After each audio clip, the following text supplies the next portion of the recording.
Let's talk about healing from trauma. Right after a traumatic event, it's like standing next to a fire. You feel that intense, immediate heat. Memories might flash up unexpectedly. Your moods can swing wildly, and you might feel jumpy all the time. This is completely normal. It's your body's alarm system doing exactly what it's supposed to do.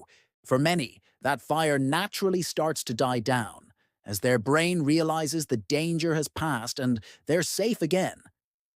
It's an incredible process of natural healing. But what if the fire doesn't go out?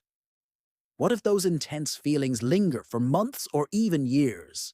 Well, that often happens because of a couple of common unconscious behaviors that actually keep the fire going. First, there's avoidance. It makes total sense to stay away from things that hurt, right? So we push away memories or avoid places that remind us of what happened. But in doing this, we're trapping the heat.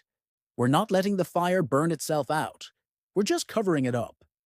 This can look like people-pleasing or even bursts of anger. Then we might start adding fuel to the fire. This fuel is made of sticky negative beliefs like, "It was my fault," or "The world is a dangerous place." Every one of those thoughts is like another log tossed onto the flames, making the fire bigger and hotter. When you combine the trapped heat of avoidance with the fuel of negative thoughts, a small fire can turn into an uncontrollable blaze. But here's the most important part. You can change this. There are proven, practical ways to truly extinguish the fire, and it all comes down to your brain's amazing ability to heal, a concept called neuroplasticity.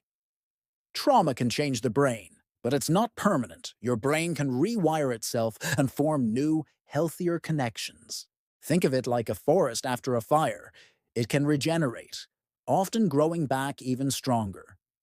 Research shows three main paths are incredibly effective.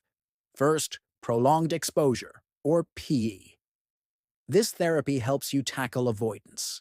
With a therapist's guidance, you'll gradually and safely revisit the trauma memory and its triggers. This teaches your brain that the danger is over, letting the fire finally die down. Second is cognitive processing therapy, or CPT. Remember those negative thoughts fueling the fire? CPT helps you identify and challenge them. When you stop throwing logs like self-blame onto the flames, the fire loses its power.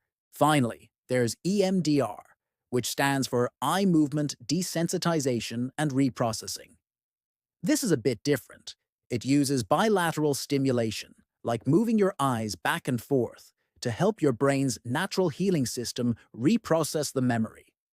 The beauty of EMDR is that you often don't have to talk about the trauma in detail over and over again for healing to happen.